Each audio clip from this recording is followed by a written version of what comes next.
I thank you for that very brilliant and vibrant, session. I think that was very useful. Um, Thank you, everyone, and it's great to see everyone here today. I think post-COVID, having these sessions and meeting everyone, it's really lovely to see everyone.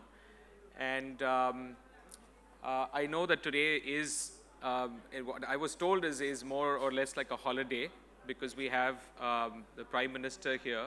And so, a lot of schools are closed or, um, but what I'm going to try and talk about is a little bit more to do with career counseling. I heard a lot on technology just before this. And, having been through this route, a question I had for all of you all is, how many of you all had mentors, while you were in school or in college and you all were growing up? How many of you all had mentors? If I can just see some hands. How many of you all had mentors? Wow, great. So that's definitely a great thing to know and experience. Mentors are so important for all of us, wherever it is in our lives, whether it is to do with school or whether in college or whether at our workplace. And I'm sure that each one of you all have been also great mentors. So my presentation and what I'm going to talk about is going to be a little bit more related to how we view career counseling in schools today. So my background is a little bit more different. I graduated, finished my 12th, went to the US to study for 4 years, did my computer science and economics, and then worked in investment banking for about 7 years. So in the finance area, went back for my master's, and then post that realized that, I want to do something more productive on the side of, looking at opportunities. And that's when I went to a VC, a venture capital, the irony of it, and then started a company in the education area when two of my other friends, very close friends, one in technology and one in more, human interaction, decided that, this journey for education and technology back in 2014 was very important to us. And so I'll just, start going through the slides, but, and moving through the slides, I just want to bring this facet that we all are seeing in the school ecosystem today. We're seeing there is competition. There is this growth about that you can actually see with Indian students and their parents increasingly willing to send their kids outside or send them to institutions which are the new age universities today. So if you actually see, this is just going to give you a brief idea, right? So we can see number of Indian students, we can see modern private universities that are seeing record applications. Imagine the amount of pressure on the students. Imagine the amount of pressure on the schools to see that their students are at these institutions. And this is taking into consideration the amount of effort you all are putting in to make them ideal citizens, ideal students that can succeed. So this is what we are seeing, right?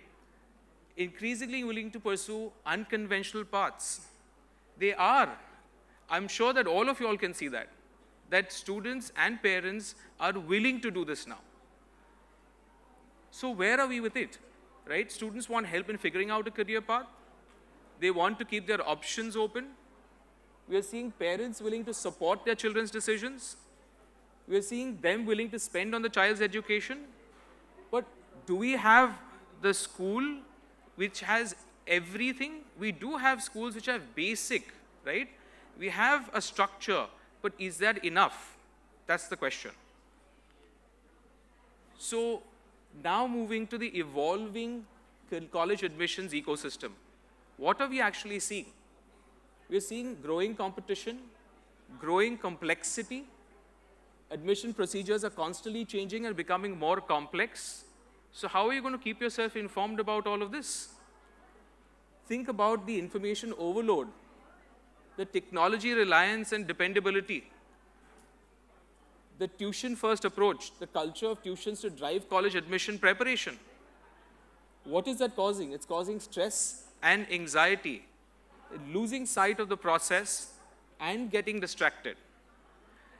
If I had to ask this question, how many of here in the audience actually see this happening? Can we see some hands, and maybe someone can put some hands on, and do you all actually see this happening? So what does the competitive landscape provide? That's what we're looking at. We are seeing coaching centers try to provide video-based or offline coaching for entrance tests with some career counseling support. We're seeing counseling agencies providing access to counselors to perform some independent valuation, right? But there's limited involvement. There is this agency approach.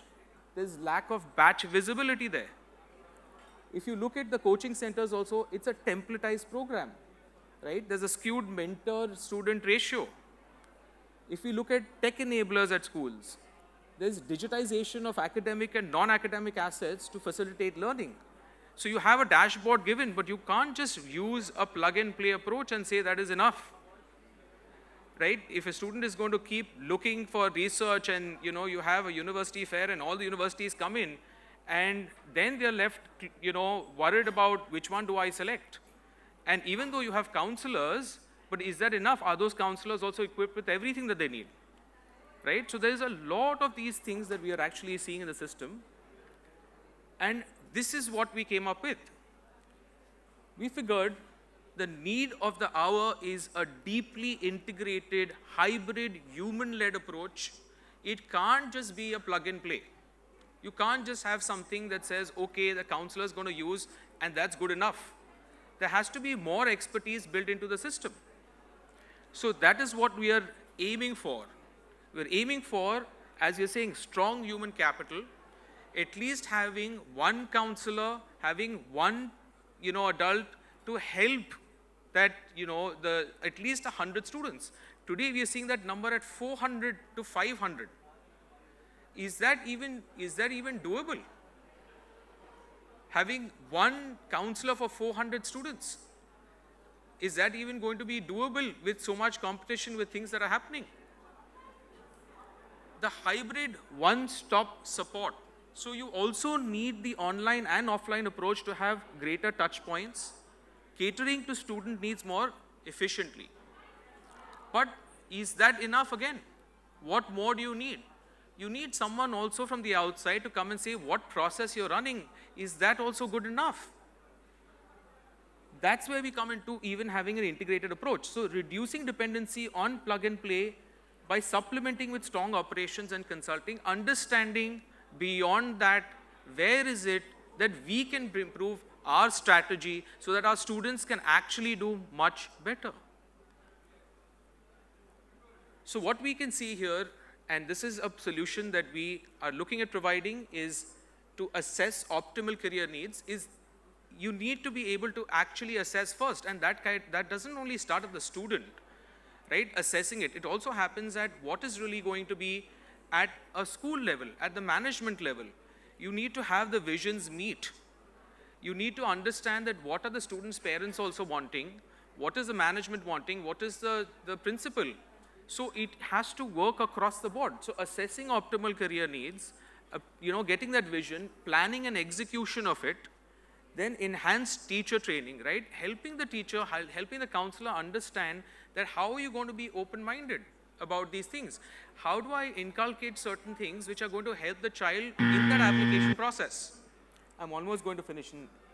And then post that, an entrance test guidance, partnering co-curricular programs, helping with setting up a scholarship fund, helping with Olympiads, university fairs, an application support system with a dashboard, and mentor access. So this mentor access is especially important. Providing them mentors from across different career areas is going to help them tremendously. So this is something that I went through right in the start. We've set this up in 2014 initially. A part of what we were doing in terms of learning management is already acquired, and we have been establishing this practice since 2017. This is a strong foundation which you will see between the team members, the founding team members, and our operations team and the mentors that we have. The case study here deals with how we've actually helped with schools in the past. So we have initial rounds of discussions with the school management, with the school, evaluate the infrastructure, faculty base to identify strengths and weaknesses, align with school management on next steps. And this was a case where we saw a lot of confusion on even curriculum, dealing with worried parents, assisting students with subject choices, deciding teacher and hiring retention strategy, minimizing school, transfers to other schools. So we built something, just 2 minutes, I'm done. This is it, I'm done. So we figured an approach where an online test, a mass information session, a one-on-one counseling, what it actually helped was, the school came to know that we need to add arts and design. And today, let's believe that things are changing. It's dynamic from even class to class. You're seeing students interested in different career areas. How are you going to actually position yourself and be ready for that as well? So this is what we provide, and of course, we can talk more about it at a later step. I'd be very happy to talk with all of you all. We're at stall number 1, and thank you very much to the Eldrok team and all the educators.